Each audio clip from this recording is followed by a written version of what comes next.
Did you know you can learn Morse code in the same building where Navy personnel once monitored messages from German U-boats prowling the Atlantic during World War II? Chatham's Marconi Maritime Center, home of the world's greatest coastal station, includes the Marconi RCA Wireless Museum, featuring interactive exhibits and more. We stopped by to learn more about the unique story behind this historic ship-to-shore radio station. This is the largest coastal radio station in the United States. Served for about 75 years, from 1921 into 1997, serving ships at sea. Its history is unique, built originally by Guglielmo Marconi and his company, but then taken over by the RCA Corporation, and RCA ran it for almost 75 years. What we did here was help ships at sea communicate with the land. And prior to what we were doing starting in the 1920s, ships at sea were completely isolated. Once they went over the horizon, you never knew when or if they were coming back.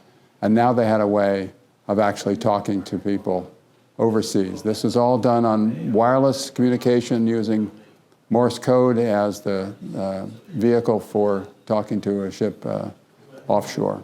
Marconi was under contract with the government of Norway to create a system, a station-to-station, shore-to-shore communication using wireless technology. Marconi's genius really was extending the reach of wireless communication, and it was able to, in 1901, to go across the Atlantic for the very first time. So he had began to build a nation or an international telecommunication capability, and had a space in Wellfleet where he had built his original facility. But Wellfleet was losing ground to the ocean very quickly. He started looking for a larger opportunity, space and opportunity, and came to Chatham and started building this particular building in 1914. And this was completed, unfortunately, just about the time World War I started. And the United States government decided it wasn't the best thing to have a foreign national own the most capable ship-to-shore and shore-to-shore wireless communication facility. So they took it over during the war. At the end of the war, they began to give it back to Marconi. However, they decided the same issue came up. Do we need a foreign national owning the ship-to-shore capability? So they induced the GE Corporation to create RCA. So the RCA company, which we came to know as the largest telecommunications electronics company in the world, started right here in Chatham, basically, with a small Radio Marine Corporation of America at the beginning. Wireless communication became advanced rapidly during World War I and again in World War II.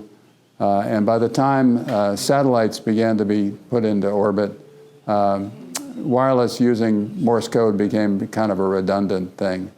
In 1977, the government, an international group of governments got together and agreed that satellite communication would be the only way that things would be done in the future, and they gave a 20-year phase-out period. So we went from 1977, that was 1997, when the last of ships that we talked to was part of our world. And closed the doors, walked out, and never looked back. And then this became a bit of history, and that was then recreated and resurrected, if you will, by the Chatham Marconi Maritime Museum, which is what we're in today. To learn more about upcoming events or how to volunteer, you can visit chathammarconi.org.